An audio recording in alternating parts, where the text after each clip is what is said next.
akonya ko ya ayyuhalladhina amanu ko tatol mol min dankeniyata ittaqu fitna alal fantanka fitinola fitino manke kele bondo dammati fitino tambita kele bondo lale kele bondo mu kawiye yalati adin kuliya but fitino is corruption. Either it is material, it is spiritual, it is political, it is financial, it is moral, it is a bankruptcy, and it is evil. Aman betea. Ittaqu fitna. Ya fitina wa fitina ji akamo wuli kiline tora. Walakin na kelo damata kela no fitina wati wala kele bondo. Mbele ndafengo minna ni mo kiliya sunya akamo wuli kiline barama wala ye kura wala ye konkondi wala ye sino baliyandi. Tilim baliya man betea ala ma da wa kamma. ولكن أقول إن الله لا يحب الفساد على من لا في corruption لا corruption من تأخذه دمال فنيامو corruption ولد سونيا رومو corruption ولد تبليمو corruption ولد كوننتين ويامو corruption ولد سونغو سمبان بتيا corruption ولد it is to corrupt the values of the humanity أمان بتيا ولو لفتكلا تول بلو فوجا جاي ونم مرسنديس ولتنم بانكو كان ساين amantara dendin karakilina be dendin society mo kunda mu me belela ala konya ko e wattaqu fitna akol la tusibanna alladhina zalamu minkum khassa mol mini ya fitino mala bukay dam mama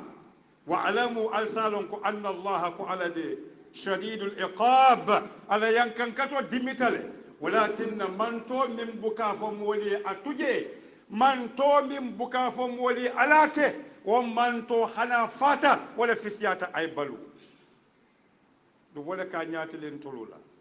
nobody cares مومن لا في حملم ولا كولا كوتن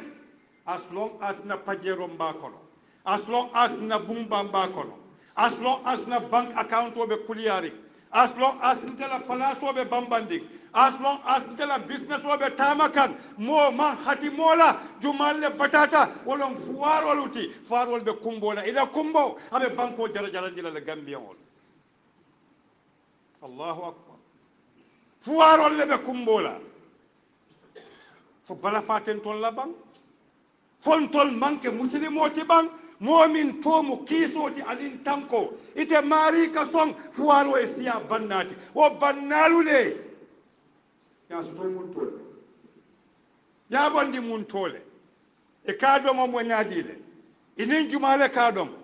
inin jumale atala Allahu akbar alqiyama le bediyala alama alay beke molti minna kitiyete kolayal bal alqiyama be ka ko yala de Gambian tatale fo dinkende ya mo mun ka molu nafa mo kendo hali fure kendo tatale ka suma mina la mina ba bari jumala ben tol kono minne ko mariya ya soto mun tole corruption financial economic corruption atelo mu ko be jawmati atele ka tilimbaliyanati atele ka jawyanati atele ka konnante yanati nim fuarol patata fay ko futata ma mirola e ka joramole ta ye keloke here is civil war kamunta ko mo kunda dun ta keloke ete miya tinyaro ke kulum imira mo jellebe fala mo jellebe bayo yala mo jellebe kebe banna mo jellele kordabe tinyala o junubo e sew dununo ba inda Allah ala ya ba atedunulano ولكن سورة الأنفال آية موان أني آية ورولا آية موان أني آية سي أن تنولو قرآن وكمن فنيا قرآن كنيا كيا أيها الذين آمنوا أتول مول من دانكنيات لا تخونوا الله والرسول أكو ألكن على جنفا أنكيلا وتخونوا أماناتكم أو أمانتكم Allah karafa fengo mi ya diyalla ala min diyalla kaliya batu wala tufsidu fil ardi ba'da islahiha al kana kuriyake don't corrupt the land, don't corrupt society, don't corrupt individuals, don't corrupt the system after Allah ya did watu minna after it was reformed kanake kabo bi momo ya lonko you are involved in corruption afani yalom akoma kumarlom atinyari lom more you are involved. Come on, make sure that you repent. Yamuru ilallah subhanahu wa ta'ala. There is no time. What tije? Dunia kale marsa wala yaghurrannakum al-ghurur wala yaghurrannakum billahi al-gharur. Akoy ko innama hayatu dunya mata'ul ghurur. Ako dunia balu mundene balwolati. Ikatara ko le yamira buka bang. Yala dunia balu mi yakuya. Sango fenna diata ake sile. Wala yakuya. Sango fenna diata dunia ake sile. Hani domaro diata nyanya ni ado ma ake sile kono kafale. Wala dunia balu kuyan. bari baluwo toña alhayawan inda allah woɓe alale walatinne suratul anfal ayam wonnin woro wula ayam wonnin sey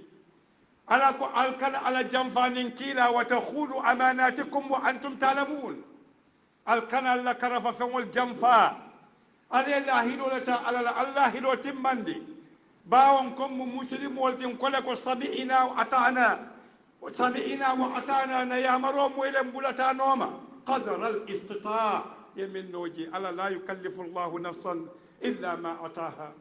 ألا بكانية سسيفنا يسمو من ديالا. It is the capacity, your devotion, your fidelity, and what you can do is based on the capacity and the ability and the capacity given to you by Allah subhanahu wa ta'ala. Allahu Akbar. Akwal kana Allah hido jamfa.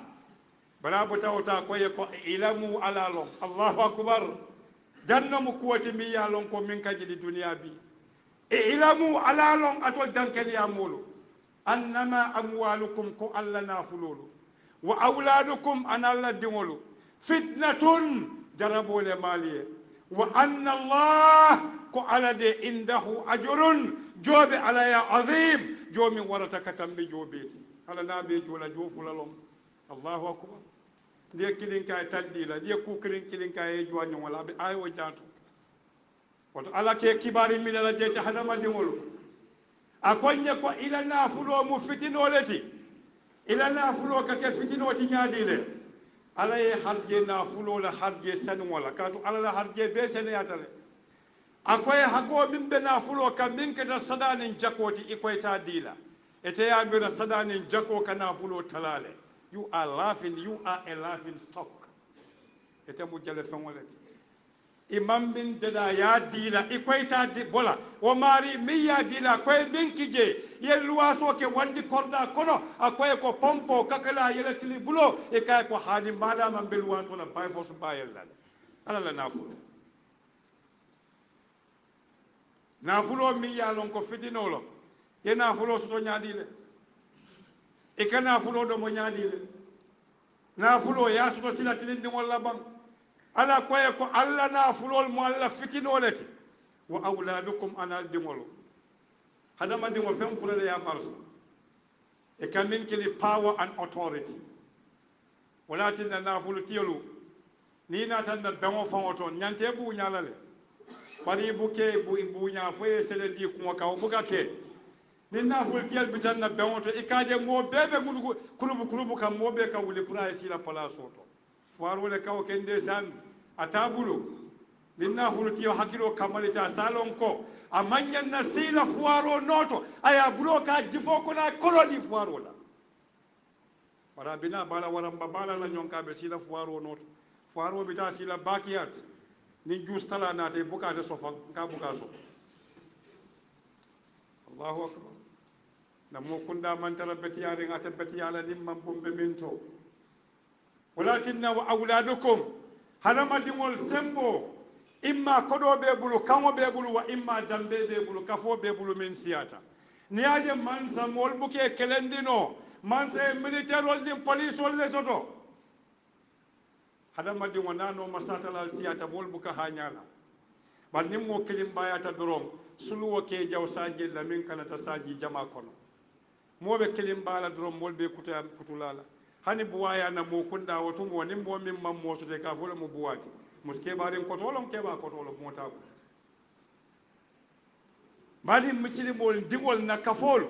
akatela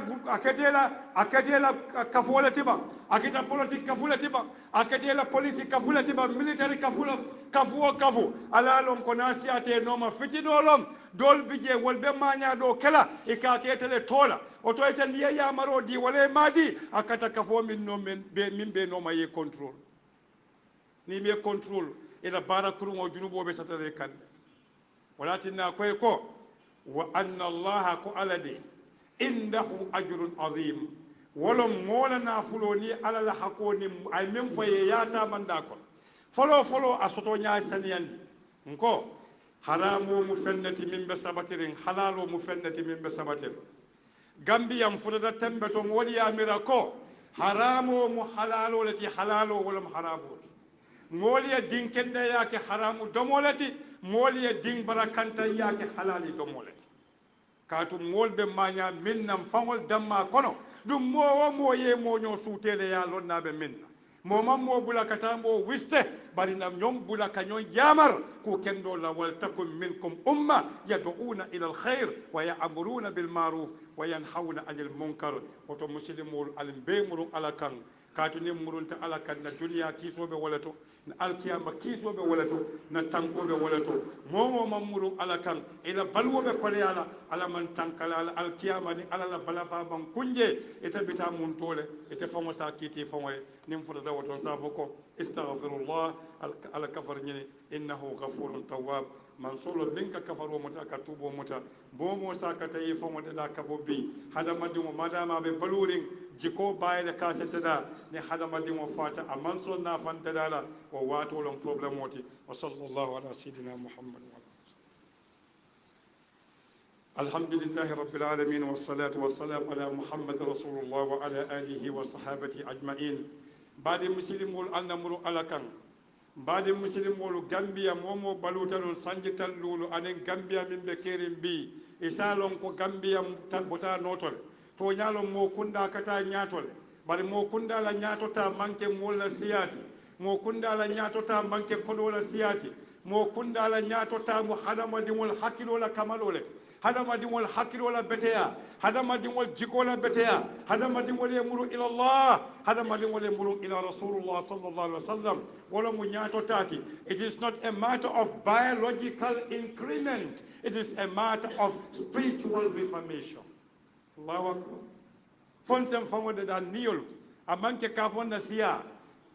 kasiya wonten akamunta ko tiya fatwala siya na tara mambaro ke kila min tumbulu muhammad sallallahu alaihi wasallam alama alay beka la jonkendo kono alama alay bela duwal muta alama alay beke kuma kendo moylati na bara kende mala hadamadin wa hadamadin hajo bela kullo banke alama alay sababu dilaya sodiyandiye alama alay beke jongoti min sondo mo se foya kamurun katate ala kan ala subhanahu wa ta'ala koylo ko tubu ila allah jami'an ayyuhal mu'minun atol dankel ya mul betu bi kata ala kan mu jongolleti ala yenda wala kamma nyin kammalan se junubo ken se muruna tubi bar na tubo ni na junubo nyanta sutiyala kana ke daiman be junubo kala ni junubo siya tema isondo mo ka finne na finte buka noroje ni noro manje bara betole ka bara kurumati bara kurumo ka kenya ko to bara ketoti ka to iblis be marsala walakin hadama dingo niyo anin shaytan wala marsalo ka kenya dile ni iblis bulate no make marsa ni ala ke sondo mo kona ka bari fango niyo naye bula kula mimman beteya